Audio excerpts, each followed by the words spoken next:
नमस्कार, बहुत स्वागत है आपका हमारे खास कार्यक्रम स्पेशल प्रोग्राम में। और मैं हूं आपके साथ रिद्धि। वक्फ और वक्फ की संपत्ति को लेकर हिंदुस्तान में गाहे बगाहे चर्चा होती रहती है कि आपको वो विवाद याद होगा जब ये बहस चल पड़ी थी कि ताजमहल वक्फ की संपत्ति है या नहीं। यदा कदा किसी मुस्लिम धर्मस्थल को लेकर होने वाले विवादों में भी सबसे पहले यही तय किया जाता है कि आमुक इमारत वक्फ की है या नहीं। अब वक्फ बोर्ड एक्ट में ही बदलाव की बात चल पड़ी है। कहा जा रहा है कि भारत सरकार जल्द एक कानून लाने वाली है जिसके तहत वक्फ बोर्ड एक्ट को बदल दिया जाएगा।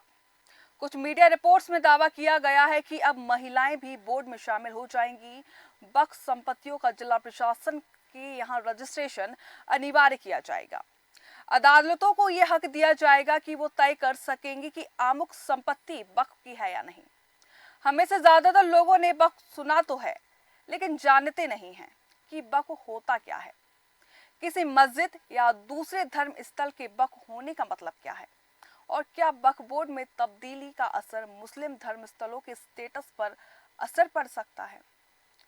चूंकि भारत में रेलवे और सुरक्षा मंत्रालय के बाद सबसे बड़ा भूस्वामी वक्फ बोर्ड ही है, इसलिए हम इन सारे सवालों का जवाब जानने की कोशिश करेंगे। जी हाँ, एक देश एक विधान एक निशान का नारा देने वाले राष्ट्रीय स्वयंसेवक संघ समर्थित पार्टी वक्फ बोर्ड के लिए कोई संविधान संशोधन लाती है तो इसमें कोई हैरत या अरज की बात नहीं है, क्योंकि पारदर्शिता के लिए सब करना क्या गुनाह है। मुस्लिम पक्ष और बाकी राजनीतिक दलों में इसमें परेशानी क्या होती है। फिलहाल यह होता है कि वक्फ बोर्ड ने अगर कोई फैसला सुना दिया है तो और से चुनौती कोई नहीं दे सकता है। जबकि संशोधन के जरिए केंद्र सरकार यह प्रावधान करने जा रही है कि वक्फ बोर्ड का फैसला अगर किसी को सही नहीं लगता है तो वो इस फैसले को कोर्ट में चुनौती दे सकता है।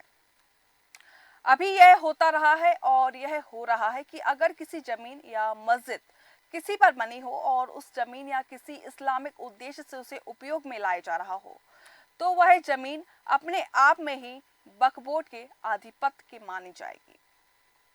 सरकार संविधान संशोधन के जरिए यह प्रावधान करने जा रही है कि कोई भी जमीन जब कोई वक्फ बोर्ड को दान नहीं करता तो इस बोर्ड की नहीं होगी। जी हाँ, भले ही उस पर मस्जिद क्यों ही ना बनी हो। इसमें गलत क्या है। आखिर कोई भी कहीं भी कोई धार्मिक कार्यक्रम शुरू कर दे तो उसे उस धर्म या उससे संबंधित बोर्ड की जमीन मान लिया जाएगा। यह किस हद तक सही है। इसी तरह अभी यह जो हो रहा है, वक्फ बोर्ड में ना तो कोई महिला सदस्य हो सकती है, ना ही अन्य धर्म का कोई सदस्य हो सकता है। सरकार प्रावधान करने जा रही है कि इस बोर्ड में 2 महिला सदस्य और अन्य धर्मों के 2 सदस्य भी होंगे। आखिर इसमें गलत क्या है। क्या किसी बोर्ड या उसके निर्णय में सभी पक्षों की सहमति का कोई रास्ता तैयार किया जा रहा है तो उसमें पारदर्शिता के सिवा कोई उद्देश्य कहां से दिखाई देता है। वक्फ बोर्ड की फिलहाल ताकत देखिए कि उसने किसी जमीन पर अपना दावा कर दिया तो उसके खिलाफ अपील केवल ट्रिब्यूनल में ही की जा सकती है, जबकि सरकार यह प्रावधान करने जा रही है कि आपत्ति करने वाले आगे से रेवेन्यू कोर्ट या हाई कोर्ट में भी अपील कर सकता है। आखिर इसमें भी बुराई क्या है। इन सब सवालों और तर्कों पर अब संसद की संयुक्त संसदीय समिति यानी जेपीसी विचार करेगी और अपनी सिफारिशें देगी। 31 सदस्यों वाली इस भारी भरकम कमेटी में सभी दलों के सदस्य हैं। इसमें लोकसभा और राज्यसभा दोनों सदनों के सदस्य शामिल हैं। देखना यह है कि जेपीसी क्या सिफारिश करती है और आखिर इस संशोधन विधेयक का श्रेय क्या होता है। उधर सरकार का कहना है कि वक्फ संपत्तियों में अनियमितताओं को दूर करना चाहती है। संशोधन के बाद गैर मुसलमान या गैर मुस्लिम व्यक्तियों को, मुस्लिम महिलाओं को भी केंद्रीय और राज्य वक्फ निकायों में शामिल किया जा सकेगा। ऐसे में आइए जानते हैं वक्फ बोर्ड से जुड़े 10 अहम सवाल और उनके जवाब। पहला सवाल ये है कि वक्फ है क्या। वक्फ अरबी भाषा के वकूफा शब्द से बना है जिसका अर्थ होता है ठहरना।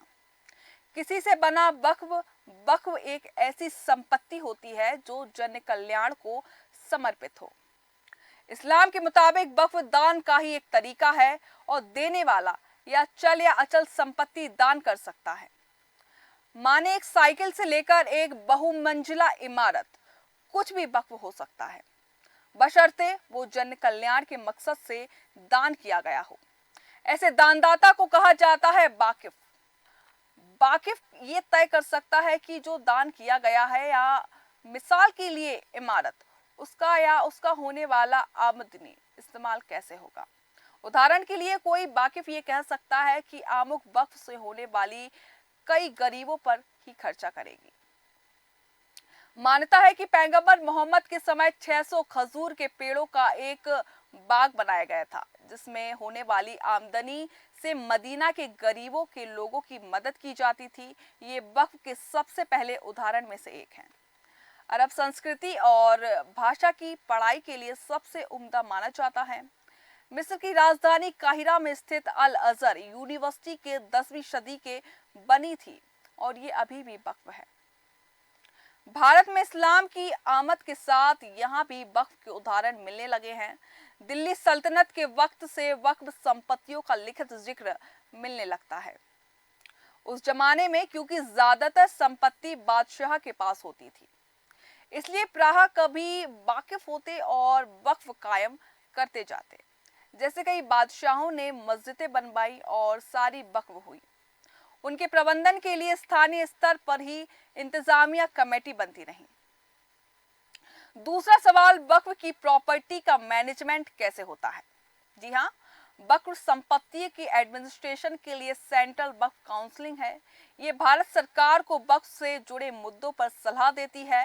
राज्यों के स्तर पर राज्य सरकारें वक्फ बोर्ड को नोटिफाई करती हैं। इनमें दो तरह के बोर्ड बनने का अधिकार दिया गया है, एक सुन्नी वक्फ बोर्ड और दूसरा शिया वक्फ बोर्ड।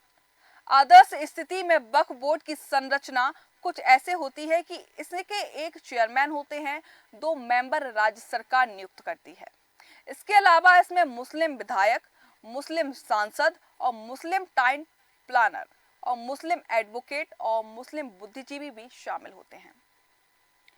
बोर्ड में एक सर्वे कमिश्नर भी होता है जो संपत्तियों का लेखा जोखा तय करता है। बोर्ड के सभी मेंबर्स को टेन्योर 5 साल का होता है। इसके अलावा राज्य सरकार एक मुस्लिम आईएएस अधिकारी को भी बोर्ड का मेंबर बनाती है। ये बोर्ड का सीईओ यानी चीफ एग्जीक्यूटिव ऑफिसर होता है। ये बोर्ड के फैसले को इम्प्लीमेंट करता है और बोर्ड के अधीन आने वाली प्रॉपर्टी का इंस्पेक्शन भी करता है। कानून ये कहता है कि ये अधिकारी न्यूनतम डिप्टी सेक्रेटरी रैंक का आईएएस अधिकारी होना चाहिए। इसके अलावा वक्फ बोर्ड एक्ट के जरिए वक्फ से जुड़े मामलों के लिए कोड भी बनाया गया है। इसे वक्फ बोर्ड ट्रिब्यूनल कहते हैं। इनमें वक्फ प्रॉपर्टी से जुड़े मसलों पर सुनवाई होती है। दूसरा सवाल यह है कि मोदी सरकार का क्या प्लान है। कैबिनेट ने वक्फ अधिनियम में करीब 40 संशोधन को मंजूरी दे दी है। मोदी सरकार कैबिनेट में वक्फ बोर्ड में किसी भी संपत्ति को वक्फ संपत्ति बनाने की शक्तियों पर अंकुश लगाना चाहती है। इन संशोधन का उद्देश्य किसी भी संपत्ति को वक्फ की संपत्ति के रूप में नामित करने के वक्फ के अधिकार को प्रतिबंधित करना है। वक्फ बोर्ड द्वारा संपत्तियों पर किए गए दावों का अनिवार्य रूप से सत्यापन किया जाएगा। संशोधन विधेयक पारित होने के बाद वक्फ संपत्तियों के मैनेजमेंट और ट्रांसफर में बदलाव किया जाएगा।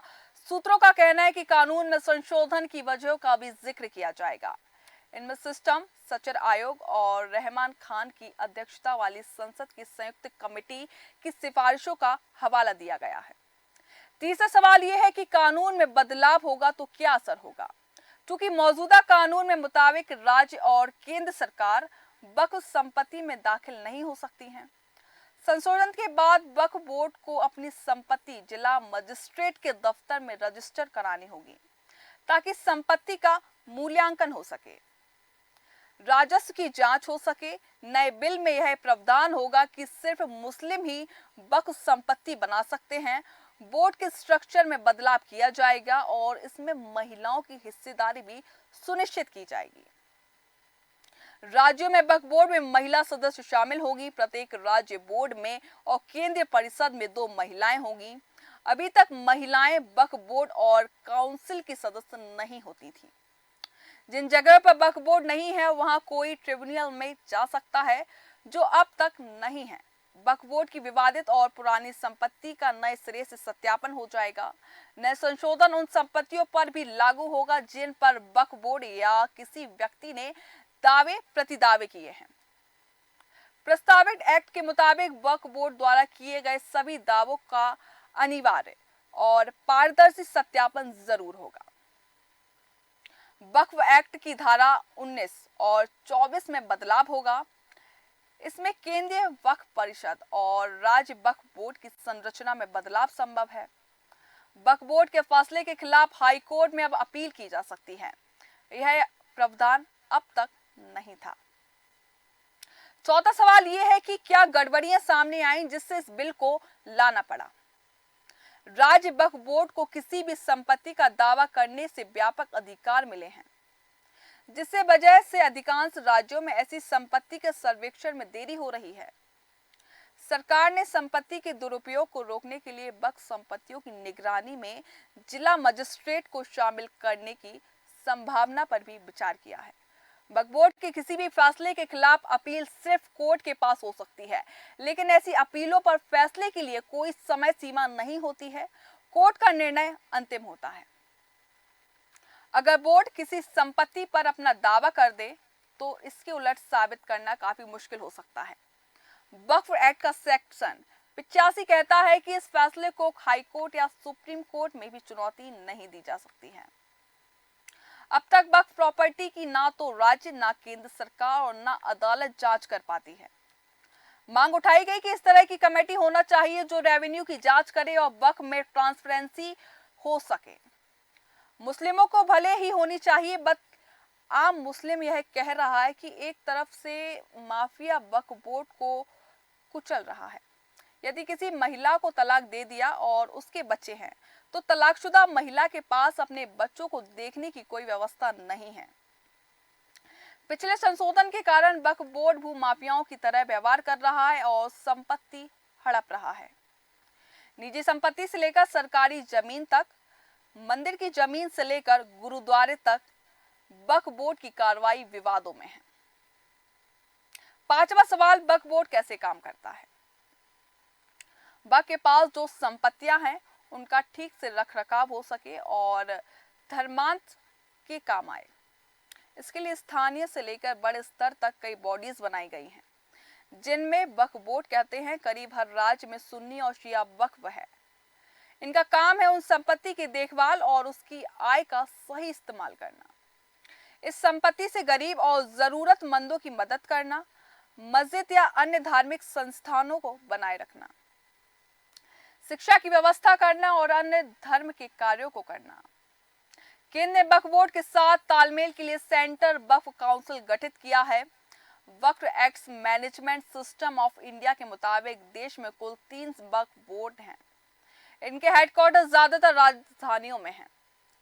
साल 1994 में नेहरू सरकार के समय वक्फ अधिनियम पारित किया गया था, जिसके बाद इसका सेंट्रलाइजेशन हुआ। वक्फ एक्ट 1994 इस संपत्ति के रखरखाव का काम करता है। इसके बाद से कई संशोधन होते गए। बोर्ड में सर्वे कमिश्नर होता है जो संपत्तियों का लेखा जोखा करता है। इसके अलावा इनमें मुस्लिम विधायक, मुस्लिम सांसद, मुस्लिम आईएएस अधिकारी, मुस्लिम टाइम प्लानर, मुस्लिम अधिवक्ता, मुस्लिम बुद्धिजीवी शामिल होते हैं, जैसा कि हमने पहले ही कहा था। आपको बता दें, ट्रिब्यूनल में कौन शामिल होगा इसका फैसला राज्य सरकार करती है। अक्सर राज्य सरकारों की कोशिश यही होती है कि वक्फ बोर्ड का गठन ज्यादा से ज्यादा मुस्लिमों से हो। छठवां सवाल यह है कि क्या वक्फ बोर्ड पर नियंत्रण बढ़ाना जरूरी है? अगर हां, तो किन प्रावधानों में बदलाव की जरूरत है और सरकार को किन बातों का ध्यान रखना चाहिए? इसको लेकर हमने फैकल्टी ऑफ लॉ ड्यू के रिसर्च स्कॉलर विजय त्यागी से बात की। विजय त्यागी ने मीडिया रिपोर्ट्स के मुताबिक बताया कि जो काफी ज्यादा प्रॉब्लमेटिक है 2 चीजें, उसके उदाहरण हमने देखे। सबसे पहले जो सेक्शन 40 है वो बोर्ड को पावर देता है कि अगर उसके पास रीजन टू बिलीव है तो कोई प्रॉपर्टी वक्फ की प्रॉपर्टी है। तो वो खुद की एक इंक्वायरी करके ये कह सकते हैं कि उनकी प्रॉपर्टी है। उसके बाद उस जमीन पर जो कंट्रेली ओनरशिप क्लेम कर रहा है उसको कोई आपत्ति है तो वो ट्रिब्यूनल के पास जाए। पहली समस्या तो ये है कि मान लीजिए अगर किसी सामान्य आदमी की संपत्ति है तो उसके पास टाइटल सूट लड़ने के लिए उतनी पावर या वक्फ बोर्ड जितना संसाधन नहीं हो पाता है। दूसरा यह है कि बर्डन ऑफ प्रूफ शिफ्ट हो जाता है, उस पर प्रूफ करे या संपत्ति है वक्फ बोर्ड की संपत्ति नहीं है। दूसरा पॉइंट ये है कि इसका सेक्शन 14 वक्फ बोर्ड की कंपोजिशन की बात करता है, जो कंपोजिशन की विविधता आनी चाहिए। ये मांग मुस्लिम समुदाय के अलग अलग सेक्शन से आती रही है, जिसमें शिया एक एक्ट और बोहरा एक सेक्ट है। मुस्लिम महिलाओं का प्रतिनिधित्व जो होना चाहिए, इस विवाद के केंद्र में जो संशोधन है वो वक्फ बोर्ड की कार्यप्रणाली है। उसकी भूमिका को लेकर महत्वपूर्ण बदलाव पेश करते हैं। कुछ लोगों का मानना है कि ये बदलाव वक्फ बोर्ड के संचालन में पारदर्शिता और प्रभावशीलता को बढ़ा सकता है, जबकि अन्य लोग ये कहते हैं कि ये बदलाव बोर्ड की कमजोरी बन सकता है। इसके अलावा इस विवाद में हमने यह सोचने को मजबूर किया कि आखिर क्यों हमारे समाज में कुछ ऐसे मुद्दे होते हैं और इन पर इतना बवाल क्यों मचता है। वक्फ बोर्ड का मामला भी इसी श्रेणी में आता है, जहां धार्मिक, सामाजिक और कानूनी मुद्दे एक साथ मिलकर जटिल परिदृश्य निर्मित करते हैं। अक्सर ऐसी परिस्थितियों में राजनीतिक दल अपने अपने हितों का साधने के लिए विषय को तूल देते हैं, लेकिन समाज को सच्चाई और पारदर्शिता की ओर ध्यान देना चाहिए ताकि हम उन मुद्दों को सही से समझ सकें जो हमारे सामूहिक जीवन को प्रभावित करते हैं। यही भी आवश्यक है कि इस विवाद से हमें एक सीख मिले।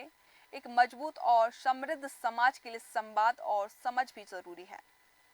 हम सभी को चाहिए कि हम इस तरह के मामले में तर्कसंगत दृष्टिकोण अपनाएं और विवादों को हल करने में सकारात्मक कदम उठाएं।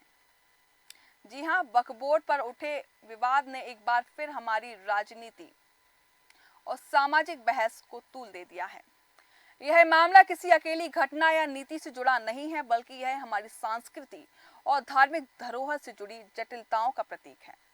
वक्फ बोर्ड जो मुस्लिम धर्मस्थलों और संपत्तियों की देखरेख के लिए जिम्मेदार है, पर हाल ही में किए गए संशोधन में कई सवाल खड़े कर दिए हैं। वक्फ बोर्ड पर बवाल में यह एहसास दिलाया है कि समाज के प्रत्येक हिस्से में बदलाव की आवश्यकता होती है, लेकिन उन बदलाव को लेकर संवेदनशीलता और समझदारी के साथ आगे बढ़ना आवश्यक है। एक बेहतर समाज के लिए और एक बेहतर समाज के निर्माण के लिए सभी को मिलकर काम करना होगा। सामूहिक प्रयास से हम सभी को एक दिशा में आगे बढ़ना होगा। आशा है यह विवाद समय के साथ सुलझेगा, हमारे समाज को इससे सकारात्मक सीख मिलेगी। यह मौका हमें सोचने को मजबूर करता है कि हम किसी प्रकार की समाज की दिशा में जाना चाहते हैं और उसे अपनी भूमिका किस तरह से निभा सकते हैं। तब भी हम एक संतुलित और समृद्ध समाज की ओर अग्रसर हो सकते हैं। फिलहाल हमारे खास कार्यक्रम में बस इतना ही। जुड़े रहिए देश न्यूज के साथ। नमस्कार।